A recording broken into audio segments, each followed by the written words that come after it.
Sir మీకు comedy అంటే చాలా ఇష్టం అని విన్నాను. Situational comedy. సిట్యుయేషనల్ కామెడీ అంటే? సిట్యుయేషనల్ అంటే ఆల్మోస్ట్ నిజం లైఫ్‌లో కూడా జరగటానికి ఛాన్స్ ఉంది. హ్మ్.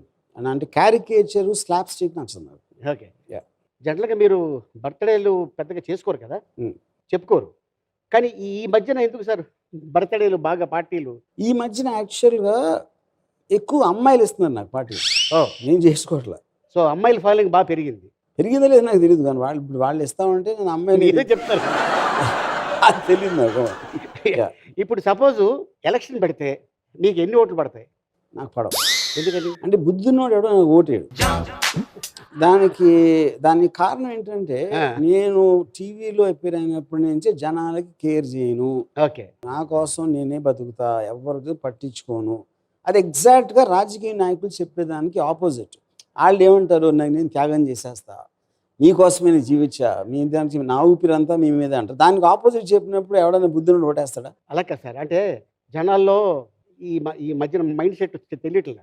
సపోజు ఇన్ కేస్ మొత్తం ఆంధ్రదేశం అంతా, తెలంగాణ మొత్తం అంతా కలిసి రామ్ గోపాల్ వర్మ గారిని సీఎంగా చేయాలి అని కంకణం కట్టుకొని సపోజ్ మిమ్మల్ని సీఎం చేశారనుకోండి. హ్మ్. ప్రజలకి మీరేం చేస్తారు? నేను తీసుకున్నా పోస్ట్. ఎందుకని? ఎందుకంటే నాకు ఒక రెస్పాన్సిబిలిటీ అనేది నాకు ఇష్టం ఉండదు. ఎవరి కోసం, ప్రజల కోసం మీరేం చేయాలి, ఎవరి కోసం ఏమి చేయను నేను. ఓకే. అది పోనీ మీకోసం మీరేనే చేసుకుంటారా? ఉంటే నాకే చేసుకుంటా. అప్పుడు ఏమన్నా అంటే నాకు ప్రాసెస్ ఎలా ఉంటుందో తెలీదు. ఒకవేళ నేను సీఎం అయితే ప్రజల్లో డబ్బంతా తీసుకుని వేరే దేశం వెళ్ళిపోతాను. ఓహో! యాహ్!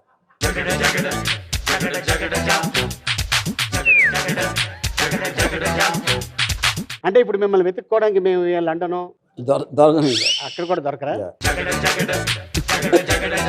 బతికితే ఆర్‌జీవి లాగా బతకాలి అని చాలామంది అనుకుంటారు. సో, మీలా బతకాలంటే వాళ్ళు ఏం చేయాలి సార్? సీ 3 థింగ్స్ వదిలేయాలి. ఒకటి దేవుడు, ఆ! ఒకటి సమాజం, హ్మ్. ఒకటి ఫ్యామిలీ. ఓహ్! ఈ 3 వదిలేస్తే మీరు ఫ్రీడమ్ వచ్చేస్తుంది. ఓకే. ఫ్రీడమ్ వచ్చిన ఎవడైనా సరే నాలాగా బతకగలడు. ఈ 3 వదిలేస్తే ఇంకేముంటాయి సార్? ఇంకా చాలా ఉన్నాయి. ఇప్పుడు సపోజ్ ఇప్పుడు మీరు చెప్పిన పాయింటు హ్మ్. అప్పుడు మీ ఫాదర్ అనుకోని ఉంటే ఈరోజు రామ్ గోపాల్ వర్మ మా ముందు కూర్చొని ఉంటాడు. అంటే మా ఫాదర్‌కి తెలియలేదు కాబట్టి నాకు కూడా తెలివి ఉండకూడదా? అలా కాదు కదా! ఈ ఇండస్ట్రీకి ఒక అద్భుతమైన జాతిరత్నాన్ని ఇచ్చాను అని మీ ఫాదర్ చాలా గర్వపడ్డారు. చాలా. హ్మ్. ఆఫ్టర్ శివ. ఆయన పర్స్పెక్టివ్‌లో అయ్యి ఉండొచ్చు. ఓకే. కానీ నేను ఆ పర్స్పెక్టివ్‌లో తీసుకోలేదు ఎప్పుడు. యూ ఆర్ నాట్ సాటిస్ఫై అండి మీ లైఫ్‌తో? No, I am very happy. Okay. But I want to be more and more happy every day. అంటే ఏం కావాలి సార్ ఇంకా మోర్ అండ్ మోర్ హ్యాపీ? ఎన్ని అంటే నేను ఇందాక చెప్పాను కదా! నేను అనుకున్నది చేయటానికి పొద్దున్నుంచి రాత్రి వరకు నేను చేస్తున్నా. అది దేంట్లో అంటే ఒక పర్టిక్యులర్ సినిమా అవ్వచ్చు, లేకపోతే నా వర్క్ అవ్వచ్చు, లేకపోతే ఏదో ఒక వేరేవాళ్ళు తీసిన సినిమా ఎంజాయ్ చేయటం అవ్వచ్చు, లేకపోతే I will study the effects of corona virus somewhere, లేకపోతే యుక్రెయిన్ వారు, లేకపోతే లేటెస్ట్‌గా వచ్చిన technology. There are so many elements which interest me. Okay. వాటి స్టడీలో నాకు చాలా హ్యాపీనెస్ వస్తది. ఓకే. సో, ఈ మధ్యలో అంటే ఇటీవల మధ్య కాలంలో రిలీజ్ అయిన ఈ 2 ఇయర్స్‌లో మీకు బాగా నచ్చిన తెలుగు సినిమా ఏది సార్? నాకు ఈ మధ్యన చూసినట్లు 'ట్రిపుల్ ఆర్' చాలా నచ్చింది నాకు. ఓకే. 'కేజీఎఫ్ 2' అకాడమిక్‌గా చాలా నచ్చింది. అంటే కంటెంట్ వైస్‌గా కాకుండా ఒక ఎక్స్ట్రార్డినరీ డిఫరెంట్ ఫార్మ్. అలాగే 'కాశ్మీర్ ఫైల్స్'. ఓకే. యాహ్! అంటే ఇప్పుడు 'కేజీఎఫ్' ఈ గత 4 సంవత్సరాల నుంచి మనకు తెలుసు. కానీ ఒకప్పుడు అబ్బా! ఏ గొప్ప డైరెక్టర్‌ని తీసుకొచ్చిందిరా తెలుగు ఇండస్ట్రీ అని హ్మ్. మీ పైన ఒక ఒక గౌరవం ఉండేది. ఒక అభిమానం ఉండేది. తెగ ప్రేమించేవాళ్ళు. వాట్ ఏ ఫెంటాస్టిక్ టెక్నీషియన్ అని చెప్పి. బ్రిలియంట్ డైరెక్టర్ అని. అటు ముంబైలో కూడా వెళ్ళి మన జెండా పాతారంటే you are not a ordinary person. అంత సక్సెస్‌ఫుల్ అయిన ఒక రామ్ గోపాల్ వర్మ ఈ రోజు కూడా అదే సక్సెస్‌ఫుల్‌గా ఇప్పుడు నాకు ఈ క్వెషన్‌కు కొన్ని వందల సార్లు ఆన్సర్ ఇచ్చాను అది. ఓకే. అంటే నాకు బోర్ కొట్టింది ఇచ్చి. ఎందుకంటే ఒకటి అర్థమైంది ఏంటంటే క్వెషన్ అడుగుతారు కానీ ఆన్సర్ ఎవరు వినరు అని నాకు తెలిసిపోయింది. హ్మ్. కానీ ఇప్పుడు వాళ్ళు ఎన్ని వినకపోయి నాకు చెప్పి ఓపిక లేదు దీని మీద. ఓకే. నేను ఫస్ట్ నుంచి ఒకటే చెప్తున్నా. నేను తీసిన సినిమా ఫ్లాప్ ఎందుకయింది అనే క్వెషన్‌కి ఫస్ట్ నేను తీసిన 'శివ' హిట్ ఎందుకయిందని తెలీదు నాకు ఎంతవరకు. హ్మ్. ఇంక నేను ఫ్లాప్ గురించి ఏం చెప్తాను? సో 'శివకి' ముందు మీ ఇన్‌స్పిరేషన్ ఎవరండి directors? Not one particular person లేరు. బట్ ఫిలిమ్స్ ఉన్నాయి. ఫిలిమ్స్‌కి డైరెక్ట్‌గా డిఫరెంట్. డైరెక్టర్ అనేవాడు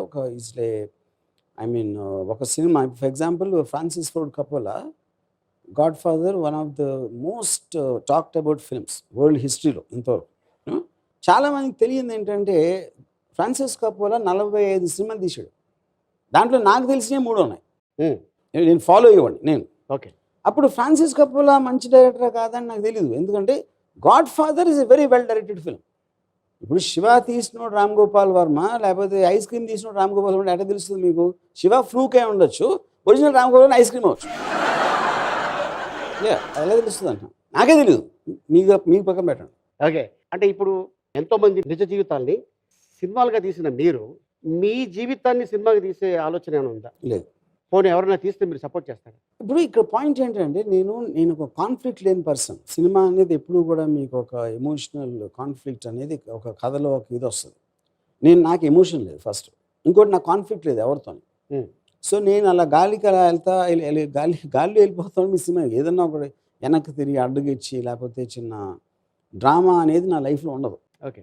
సో అందుకని నా మీద ఎవరన్నా బయోపిక్ తీస్తే నేనైతే తీయను. అది చాలా బోరింగ్ సినిమా అవుతుంది.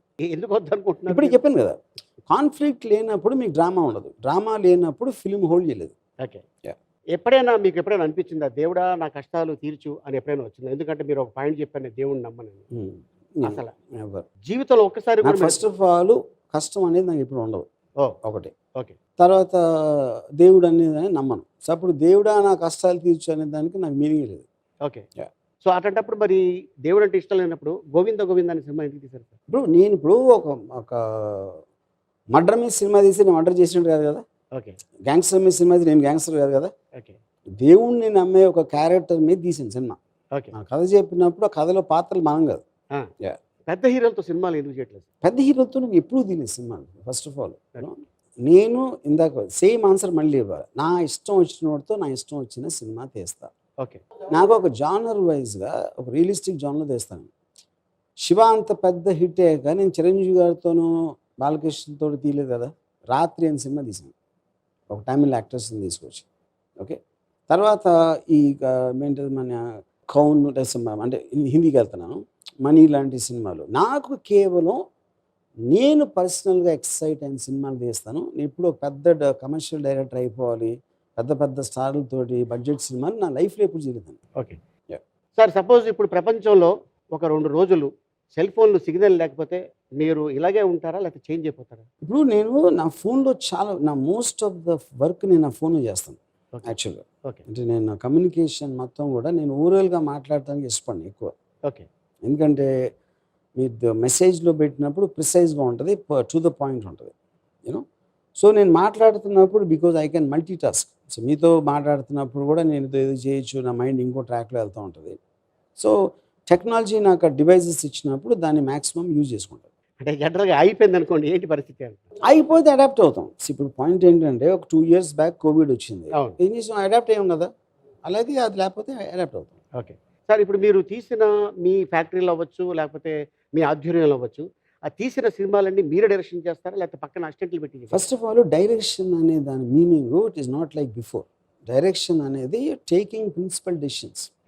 అది కాస్టింగ్ అవ్వచ్చు, సబ్జెక్ట్ మ్యాటర్ అవ్వచ్చు, ఫైనల్ ఎడిట్ అవ్వచ్చు, లేకపోతే నాకు ఎవరో ఒక తెలిసిన నాకు నమ్మకం ఉన్న ఒక అతను అవ్వచ్చు. అలాగే నన్ను ఎవరో నాగార్జున నమ్మినట్టు నేను ఇంకోటి నమ్ముతాను. అప్పుడు ఆ కాంట్రిబ్యూషన్లో నేను ఎంత చేశాను, అతను ఎంత చేశాడు, లేకపోతే 2-3 కలిసి ఎంత చేశాడు, దాన్ని బట్టి ఆ వాల్యుయేషన్ నేను టైటిల్ కార్డ్స్ మారుస్తూ ఉంటాను. సార్ మీరు పార్టీస్లో చాలా సరదాగా ఉంటారు, ఇక్కడ ఏంటి సార్ కూర్చొని చాలా సీరియస్గా ఉన్నారు అంటే మీరు బోరింగ్ క్వశ్చన్స్ అడుగుతున్నారు, నేను ఎక్స్పెక్ట్ చేయలేదు. అలీతో ఏదో సరదాగా మాట్లాడదామని వస్తే అలా కాదు, మీరేమో అన్ని 100 సార్లు ఆన్సర్లు ఇచ్చిన క్వశ్చన్ చేస్తే నన్ను అడగండి అంటున్నాను. నేను మనీ అడగాలి, మీరు నన్ను అడగండి. ఏం అడగాలి? సరదాగా ఒక క్వశ్చన్ అడగండి.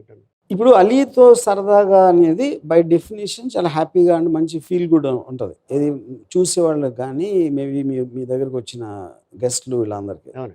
మీరు ఇన్ని చేసి ఆ సరదా వెళ్ళిపోయి ఉందా, ఇంకా అంతే సరదా మీరు ఫీల్ అవుతున్నారా? సార్ ఆ సరదా ఇంకా నా బాడీ ఇలాగే ఉంటుంది, ఇంకో 10 ఏళ్ళైనా కూడా ఇలాగే ఉంటుంది. మీరే అంత సరదాగా ఉన్నప్పుడు మిమ్మల్ని చూసి ఫాలో అయ్యేవాళ్ళం మేము, ఇంకెంత సరదాగా ఉండాలి అది. సో అప్పుడు మీరు నా పాయింట్ చెప్పారు ఇప్పుడు. ఎందుకంటే మీరు సరదాగా ఉండటం మీ ఇష్టం, నా ఇష్టం వచ్చినట్టు నేను ఉండటం నా ఇష్టం. అది సూపర్. అది